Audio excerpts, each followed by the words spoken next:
Hello friends, welcome back to my YouTube channel.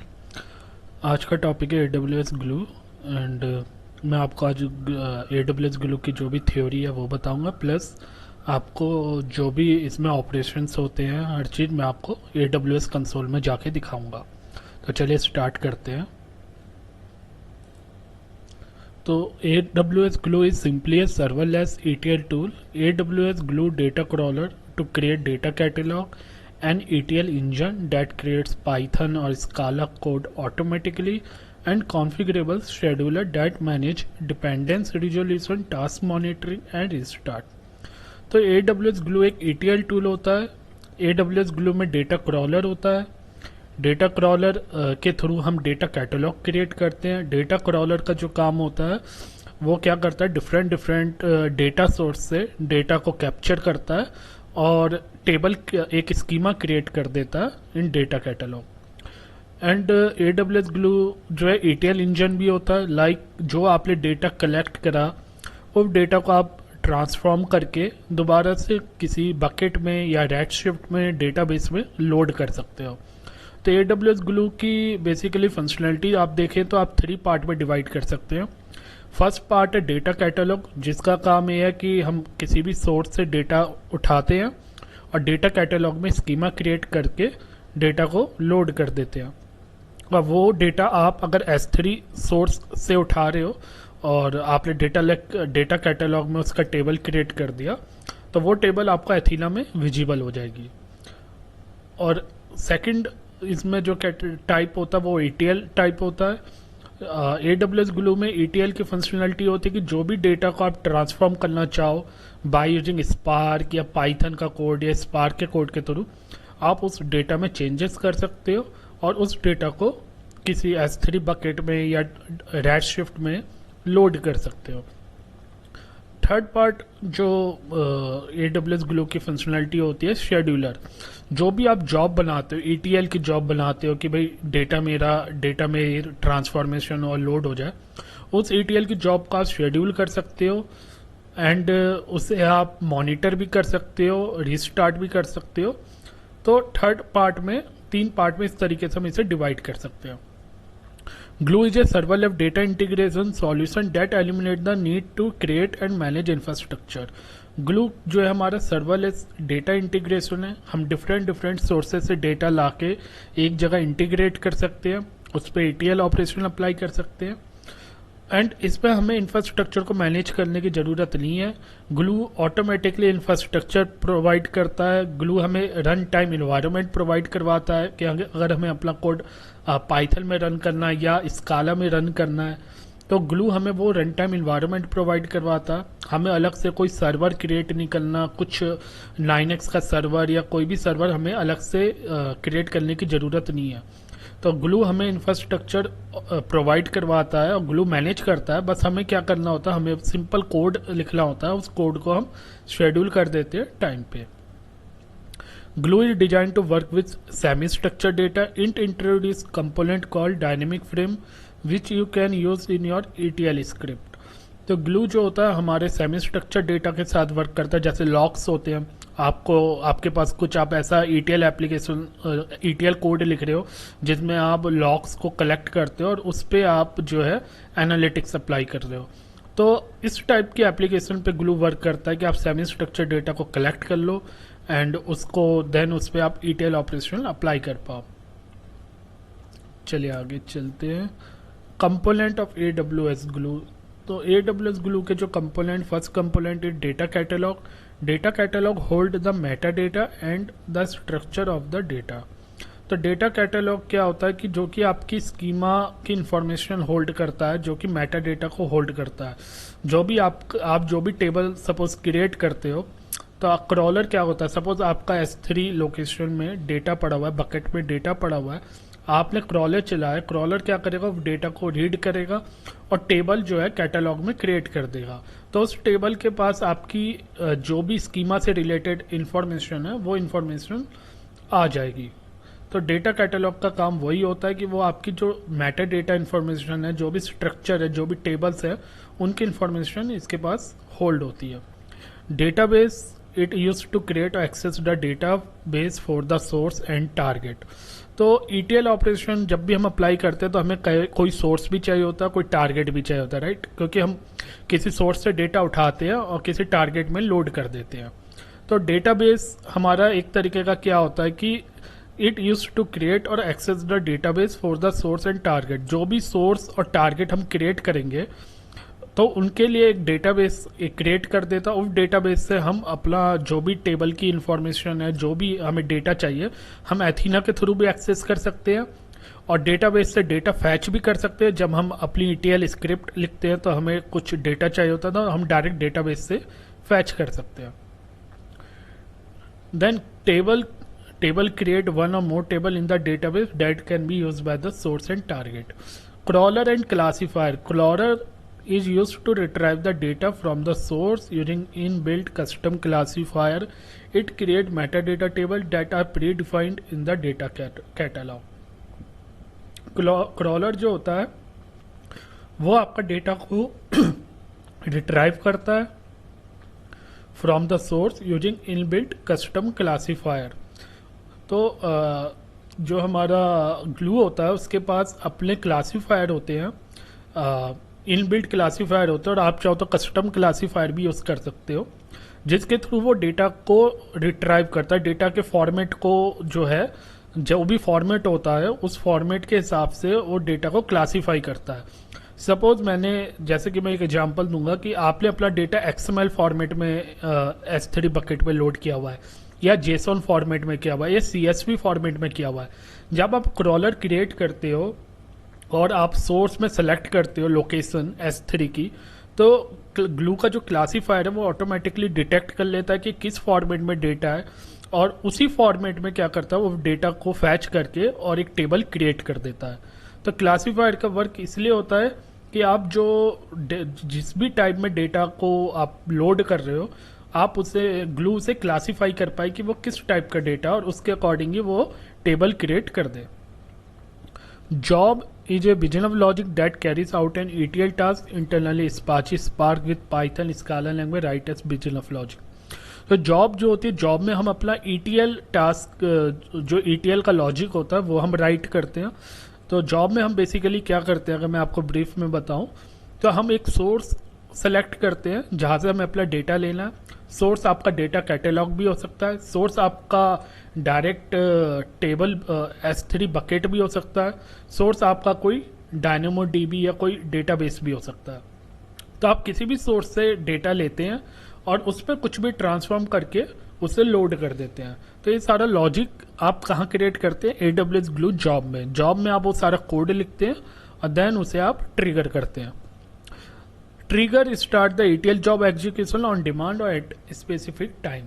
तो जो भी आप ETL जॉब लिखते हो, आपको अगर मान लो ऑन डिमांड उसे एग्जीक्यूट करना है या कोई स्पेसिफिक टाइम पे आपको उसे शेड्यूल करना है, तो आप कर सकते हो। Development endpoint, it create a development environment where the ETL job script can be tested, developed and debugged. तो डेवलपमेंट एंड पॉइंट जो होता है वो एक तरीके का डेवलपमेंट एनवायरनमेंट क्रिएट कर देता है, जहाँ पे आप अपनी ETL जॉब को टेस्ट कर सकते हैं, डेवलप भी कर सकते हैं, डीबग भी कर सकते हैं। When to use AWS Glue? So while building event driver ETL workflow, Glue is useful. By calling your Glue ETL task from an AWS Lambda service, you may execute your ETL operation as soon as fresh data is available in Amazon S3. तो जब भी आप event driven application पे work करते हो, जिसमें आप किसी इवेंट में अपने जो कोड है उसे रन करते हो, अपने वर्क फ्लो को रन करते हो, तो वहाँ पे ग्लू जो है यूजफुल है। तो आप किस तरीके से करते हो कि आप सपोज आपने अपना ग्लू कोड लिख दिया, ग्लू की जॉब लिख दी, और उस जॉब को आप कहाँ कॉल कर रहे हो? AWS लैम्डा में। और AWS लैम्डा को आप जानते हैं कि ट्रिगर कर सकते हैं S3 इवेंट में। तो जब भी सपोज आपके बकेट में फाइल इंसर्ट होती है, तो आपने कोड लिखा हुआ है, आपने क्या करा है, AWS लैम्डा के अंदर अपने उस ग्लू जॉब को कॉल किया हुआ है। तो लैम्डा ऑटोमेटिकली जैसी S3 बकेट में फाइल आती है, लैम्डा ट्रिगर होता है, लैम्डा कॉल होता है, तो लैम्डा के अंदर जो जॉब है ग्लू जॉब वो रन होती है, और ग्लू जॉब में आपका ETL कोड लिखा होता है। तो इस तरीके से आप इवेंट ड्राइवन एप्लीकेशन को रन कर सकते हैं। AW Glue is also useful to organize, clean, verify, format data in preparation for storage in a data warehouse or data lake. AWS Glue is also useful to organize, clean, verify and format data. तो आपके पास AWS Glue में जो option होता है, मैंने अभी पहले बताया था, क्रॉलर का ऑप्शन होता है। वो क्या करता है, डेटा को क्रॉल करता है और क्रॉल करके एक जगह उसे टेबल की फॉर्म में क्रिएट कर देता है, सो डैट कि आप उस डेटा को अपने एथीना से क्वेरी करके एनालाइज कर पाएँ। तो आप AWS Glue से आप डेटा को ऑर्गेनाइज कर सकते हो, क्लीन और वेरीफाई भी कर सकते हो। आप उसमें ETL कोड लिख सकते हो और कुछ फॉर्मेट आपको चेंज करना है। सपोज आपने डेटा जो है उठाया बकेट से JSON फॉर्मेट में और डेटा को लोड किया आउटपुट बकेट में CSV फॉर्मेट में, तो आप उस टाइप का कोड भी AWS Glue में लिख सकते हो। You can also load data from disparate sources into your data warehouse for regular reporting and analysis। तो अलग अलग सोर्सेज से हम डेटा को लोड कर सकते हैं और अलग अलग सोर्सेज से हम डेटा को लेके अपना लोड कर सकते हैं, उसमें ट्रांसफॉर्मेशन लगा के, और देन उसे हम रिपोर्ट एनालिसिस पर्पस के लिए यूज़ कर सकते हैं। तो ग्लू क्रॉलर जो आपका वर्क करता है वो इस तरीके से काम करता है कि जो भी, अगर आप इस डायग्राम को देखेंगे तो जो बकेट में आपने सपोज CSV फाइल को अपलोड किया, वो CSV फाइल का क्रॉलर जो है रन करेगा और उस S3 लोकेशन से फाइल को रीड करेगा। रीड करके वो एक टेबल बना देगा, डेटा टेबल, जहाँ पे जो है उस जो भी डेटा है उसका एक स्कीमा क्रिएट हो जाएगा, उसका मेटा डेटा क्रिएट हो जाएगा, सारे कॉलम्स और डेटा टाइप सब चीज़ें क्रिएट हो जाएंगी। देन वो टेबल आप एथीना में देख पाओगे और एथीना में जब आप क्वेरी करोगे तो आपको डेटा विजिबल होगा। तो जो उसकी लोकेशन होगी एंड पॉइंट, वो लोकेशन आपकी बकेट ही होगी। आपका जो बकेट में CSV फाइल है उसी फाइल से वो डेटा आपको विजिबल होगा। अगर आप उस बकेट से डेटा को रिमूव कर दोगे तो आपको डेटा एथीना में विजिबल नहीं होगा। तो एंड लोकेशन उसकी जो है S3 बकेट ही होगी। बस क्या होगा कि क्रॉलर के थ्रू उसका एक स्कीमा क्रिएट हो जाएगा और एक ऐसा इंटरफेस क्रिएट हो जाएगा जिसके थ्रू आप एथीना में उस टेबल को टेबल में को देख पाओगे, टेबल आपको विजिबल हो पाएगी और आप उस पर क्वेरी कर पाओगे। सेकंड डायग्राम आप देख सकते हो कि इसमें जो है ग्लू ETL की तरह कैसे वर्क करता है। तो क्रॉलर ने क्या काम करा, क्रॉलर ने डेटा जो भी आपका स्टोर है बकेट में या किसी डेटाबेस में, तो वहाँ से आपका डेटा को क्या उठा के लेकर आया और डेटा कैटलॉग में उसने टेबल्स क्रिएट कर दिए। देन आपकी जो है स्क्रिप्ट रन होती है, ETL स्क्रिप्ट जो होती है, या आप कह लो ग्लू जॉब स्क्रिप्ट, जो ग्लू जॉब होती है वो आपका डेटा जो है डेटा सोर्स से डायरेक्ट उठा सकती है। आप चाहो तो S3 बकेट से डायरेक्ट डेटा को उठा सकते हो, और वरना आप डेटा कैटलॉग से भी उठा सकते हो डेटा को और देन उसे लोड कर सकते हो डेटा टारगेट में। तो चलिए, थ्योरी तो आपकी इतनी कंप्लीट हो गई। देन इसमें जॉब्स में आ जाते हैं, टाइप्स ऑफ जॉब। तो AWS Glue में 3 टाइप्स की जॉब होती है, Spark, ETL and Python shell job. मतलब आप ETL जॉब जो आप राइट करते हो उसमें 3 तरीके से आप कोड को लिख सकते हो। एक सिंपल आप स्पार्क में कोड को लिख सकते हो, और पाइथन में भी कोड को लिख सकते हो, पाइथन स्क्रिप्ट भी लिख सकते हो, और स्ट्रीमिंग ETL जॉब भी आप लिख सकते हो जो कि सिमिलर होती है स्पार्क जॉब के। तो इस 3 तरीके से आप, मतलब 3 टाइप्स की जॉब्स AWS Glue में होती हैं। प्राइसिंग की बात करें तो AWS Glue you only pay for the time your ETL job takes to run. जो भी टाइम आपका ETL जॉब लेगी और उतनी ही आपको कॉस्ट पे करनी है। There are no resource to manage, no upfront cost, and you are not charge for startup और शट डाउन टाइम। आपकी जब भी जो भी जॉब आप शेड्यूल करते हो, स्टार्ट करते हो या शट करते हो, उसकी आपको कोई कॉस्ट पे नहीं करनी है, कोई अपफ्रंट कॉस्ट पे नहीं करनी है, कोई रिसोर्सेज को मैनेज करने की कॉस्ट आपको नहीं पे करनी है। ओनली आपको जो पे करना है, जितने टाइम आपकी जॉब रन होगी उतना ही आपको पे करना है। AWS charges you an hourly rate based on the number of data processing unit used to run your ETL job. तो AWS में जो चार्जेस कैलकुलेट होते हैं वो घंटे के हिसाब से होते हैं, आवरली रेट होता है इसमें. और जो इसमें प्रोसेसिंग यूनिट होती है इसमें डीपीयू प्रोसेसिंग यूनिट असाइन होती है, और एक डीपीयू का मतलब होता है 4 CPU and 16 GB of memory. तो जब भी आप ETL जॉब रन करते हो तो ETL जॉब रन करते समय आपको कुछ चीज़ें सेलेक्ट करनी पड़ती हैं कि आपको कितनी DPU चाहिए. तो अगर आप डेटा प्रोसेसिंग यूनिट जो सेलेक्ट करते हो उसी के हिसाब से आपकी परफॉर्मेंस होती है जॉब की. तो एक डेटा प्रोसेसिंग यूनिट में 4 CPU और 16 GB ऑफ मेमोरी होते हैं. Third point, $0.44 per DPU hour for each Apache Spark streaming job billed per second with 1 minute minimum और 10 मिनट मिनिमम.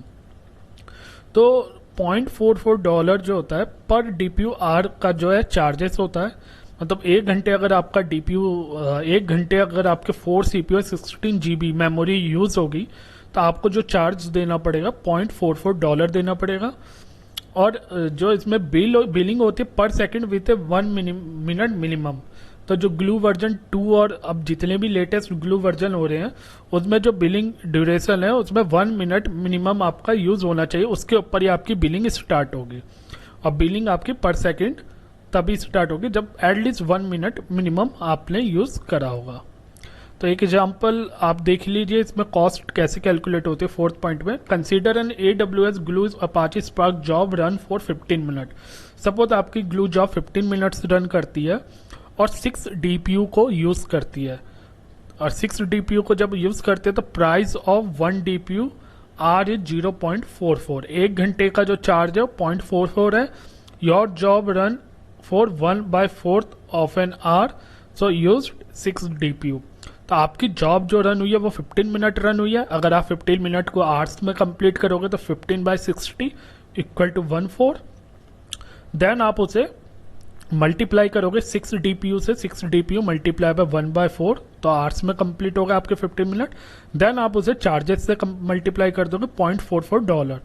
तो आपका जो टोटल कैलकुलेट होके आएगा $0.66 आएगा. तो इतना ही था थ्योरी में. मैं अब आपको थोड़ा सा कंसोल में जाके दिखा देता हूँ कि क्या क्या उसमें चीज़ें होती हैं. चलिए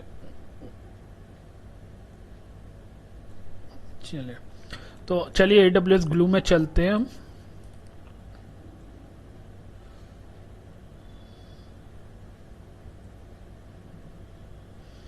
तो AWS ग्लू में आप सबसे पहले ऊपर दे सकते हो डेटा कैटेलॉग. तो डेटा कैटेलॉग में क्या होता है, अगर हम इधर से स्टार्ट करते हैं तो इसमें हम अपना डेटाबेस क्रिएट करते हैं और टेबल्स क्रिएट करते हैं.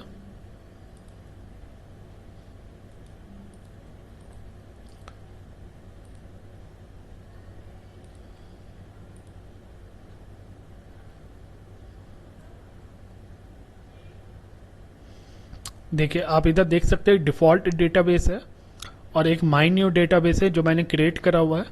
और इस माई न्यू डेटाबेस में टेबल भी मैंने इधर क्रिएट करी हुई है, टेबल माई ग्लू बकेट 3. अगर आप इस टेबल को देखोगे तो इसका जो डेटाबेस है वो है माई न्यू डेटाबेस. तो ये जो टेबल क्रिएट हुई है, टेबल जो क्रिएट हुई है वो S3 लोकेशन से क्रिएट हुई है. आप इधर लोकेशन देखोगे तो लोकेशन में दिखा रहा है S3 माई ग्लू बकेट 13. तो इसके अंदर जो भी डेटा होगा उस डेटा को पॉइंट कर रहा है. तो ये टेबल जब मैंने क्रिएट करी थी तो मैंने क्रॉलर की हेल्प से करी थी. तो जब हम क्रॉलर, ये मेरा क्रॉलर क्रिएट है तो मैं इसे एक बार एडिट करके दिखा देता हूँ.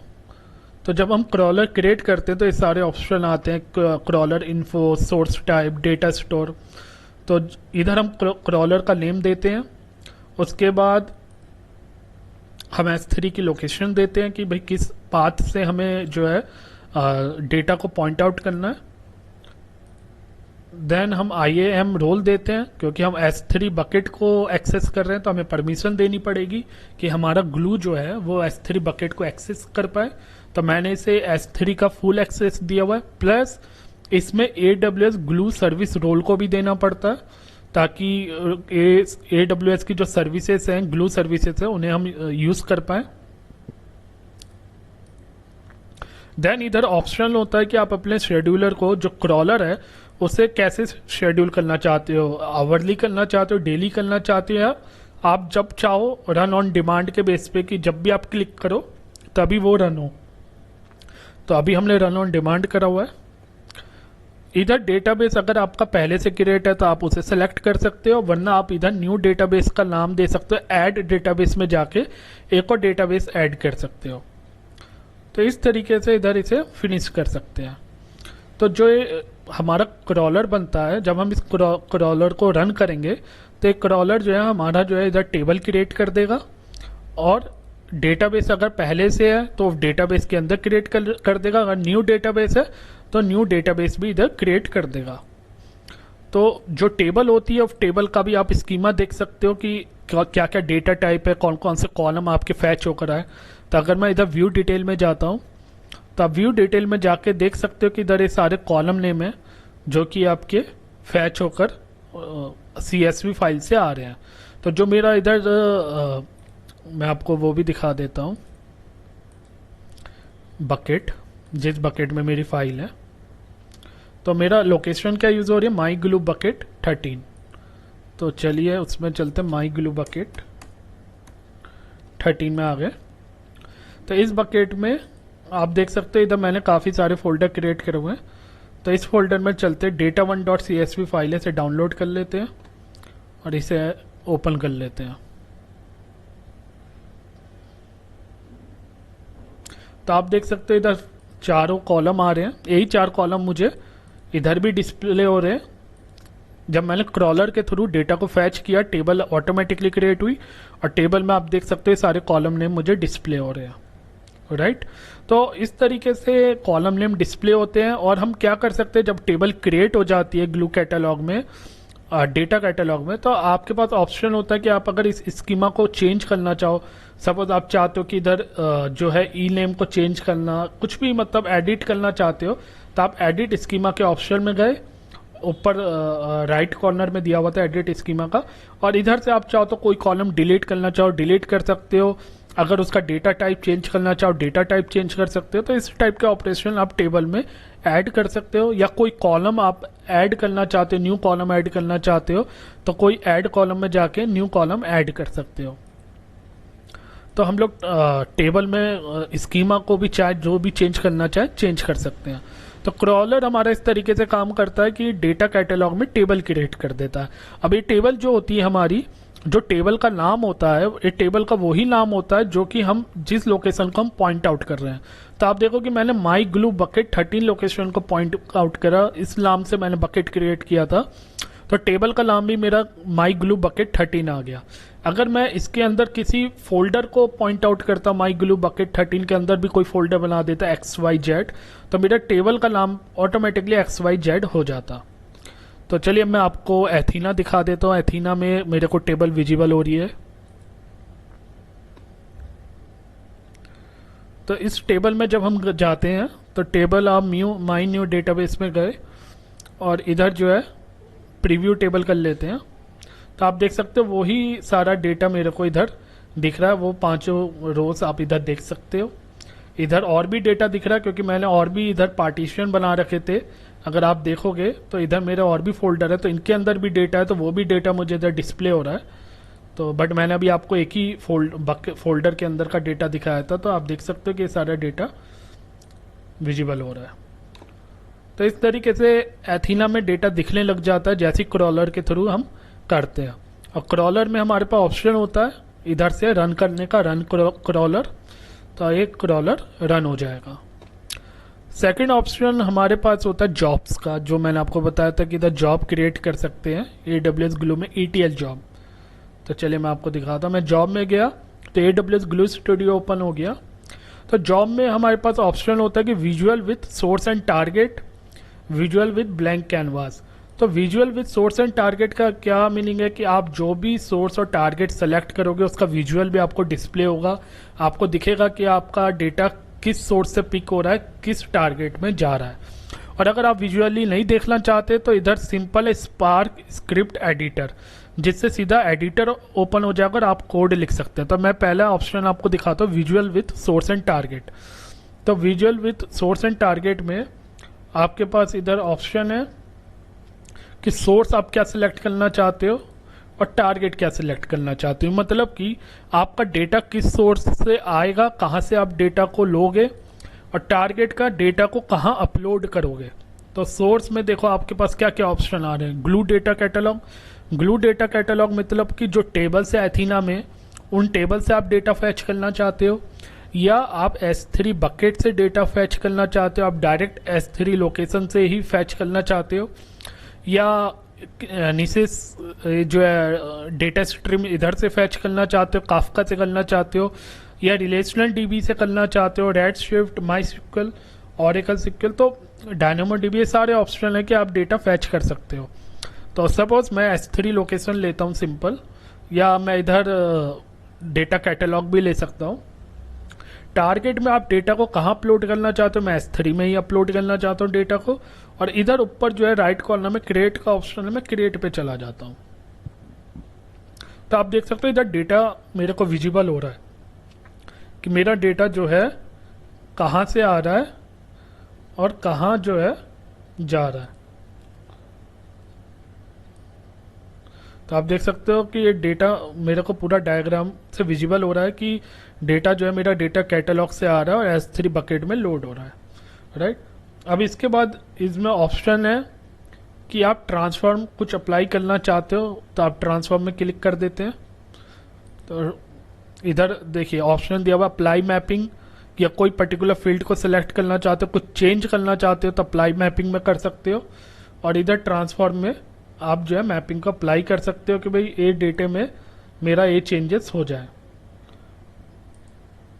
राइट। और उसके बाद आप इधर जॉब डिटेल भी दे सकते हो। जॉब डिटेल ऑप्शन दिया हुआ ऊपर मेन्यू में कि आपकी जॉब का क्या नाम होगा, आप कुछ भी नाम दे सकते हो, XYZ जॉब का नाम देख सकते हो। इधर रोल सेलेक्ट करना पड़ेगा जिसके पास परमिशन होगी कि बकेट को एक्सेस कर पाए, और ग्लू सर्विस, ये दोनों परमिशन होगी। तो सपोज मैं इधर IAM रोल सेलेक्ट कर लेता हूँ। और देन उसके बाद इधर टाइप, आपको किस टाइप की जो है ETL जॉब क्रिएट करनी है, तो स्पार्क की करनी है तो स्पार्क सेलेक्ट कर लिया, राइट। एंड इधर हमारे पास वर्कर टाइप में नोड होते हैं कि आपको किस स्पीड का, कितने मतलब CPU चाहिए और कितनी मेमोरी और हार्ड डिस्क चाहिए। तो मैंने आपको 1 DPU का बताया हुआ था। तो 1 GX का मतलब होता है 1 DPU और G2X का मतलब होता है 2 DPU। तो इस तरीके से हमारे इसमें प्रोसेसिंग काम होता है। नंबर ऑफ वर्कर नोड हम इधर असाइन करते हैं, क्योंकि स्पार्क जॉब जो होती है, स्पार्क जॉब में हमें सेलेक्ट करना पड़ता है option number of worker node.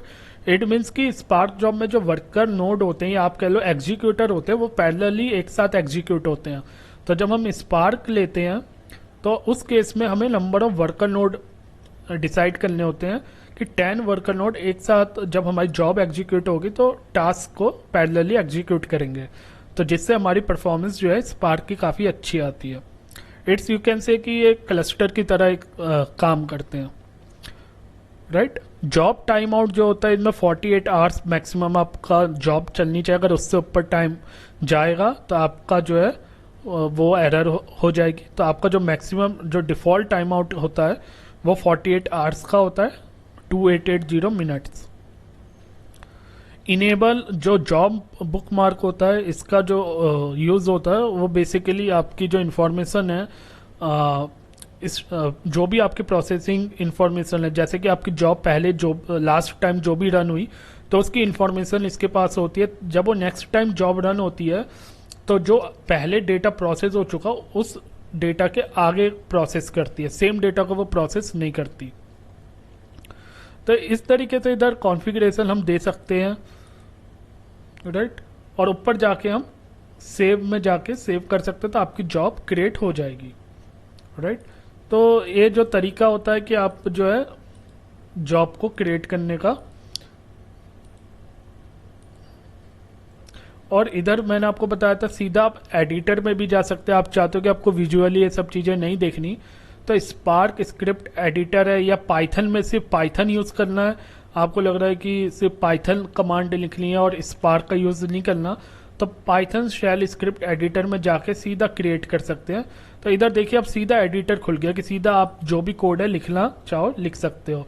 इधर आपको कुछ विजुअली नहीं डिस्प्ले हो रहा कि क्या सोर्स है क्या टारगेट है, तो आपको कोड में लेना पड़ेगा। जो भी लोकेशन आपको पिक करना है जहाँ से कोड और जहाँ पे अपलोड करना है, वो सब चीज़ें इन्फॉर्मेशन आपको कोडिंग के थ्रू करनी पड़ेगी। तो आई थिंक आपको समझ में आएगा कि ETL जॉब किस तरीके से काम करती है और क्रॉलर किस तरीके से काम करता है। आई होप आपको ये वीडियो पसंद आई होगी, तो प्लीज़ मेरे चैनल को सब्सक्राइब कीजिए। Thank you for watching it. मैं आगे जो इसकी और वीडियो बनाऊंगा उसमें मैं आपको पूरा क्रॉलर के थ्रू क्रिएट करके दिखाऊंगा और ETL जॉब का कोड भी आपको लिख के दिखाऊंगा ताकि आपको और अच्छे से क्लियर हो। Thank you for watching it. Good bye.